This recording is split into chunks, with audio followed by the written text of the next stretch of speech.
today I will make Vietnamese egg coffee using Usmara. Another day, another recipe.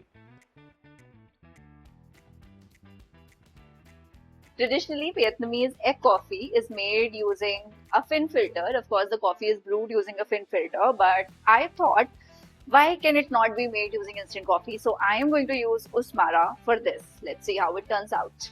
I barely go to the kitchen. Let me help you with this. No, it's going to be fine. I'll do it myself. How would you remove the egg white then? Okay, I need this one first. See, like a pro. Very nice. Yes.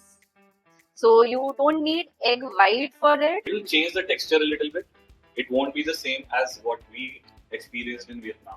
Yeah, it kind of leaves that eggy smell as well, so it's better to remove it. And now comes the hard work. To get that perfect creamy texture, you need to whisk the egg for what? 4 to 5 minutes. 4 to 5 minutes, right? How much did you enjoy egg coffee over there? On a scale of say 1 to 10, what? Okay, so you want me to give the camera friendly answer or the real answer? The real answer? I did enjoy it. Not as much as you did though. Yeah, so egg coffee is more like a dessert and it's very thick. So that's something you can have one off maybe on a weekend. So yeah, today's Sunday and that's why we decided to make it. This is going to be our Sunday dessert. And we are doing this because we have a coffee brand. So yeah. Yes, I agree. I think it would be around 1.5 2 minutes. So midway, when you do around 2-3 minutes, you can add condensed milk and then whisk it together. So just keep whisking. Don't remove the frother. You want to be precise. 20 ml of condensed milk is required. It will be somewhere around 2 tablespoons of condensed milk that you need to. It's a little bit on the sweeter side, and that's why I said it's more like a dessert, and you can't have it every day. But yeah, weekend calories don't count. My husband and the co-founder is whisking the eggs. I will be preparing the coffee for it. So again, I am always generous with my coffee, so I'll add. And actually in this one you have the liberty to be generous because the texture of egg plus the condensed milk is automatically going to balance your coffee quite a bit. So you can be as generous as you want. I'm using blend. It's more on a smoother and the balanced side, so that will ensure that you're getting a balanced cup.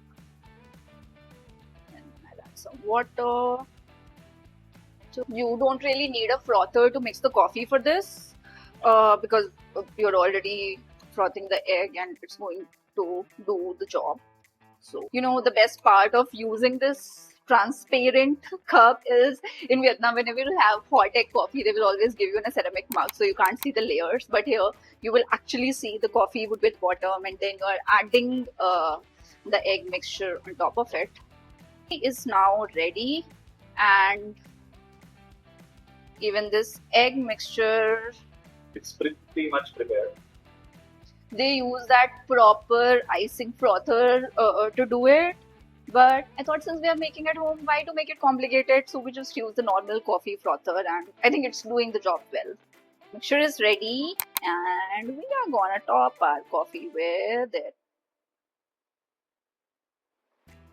The egg coffee is finally ready, and you can see the layers. The top layer is that creamy, frothy mixture that we made using egg and condensed milk, and then we have coffee.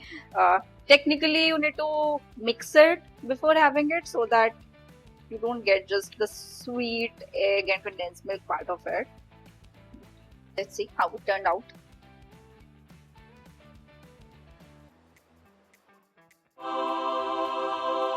It is quite close to that. It is.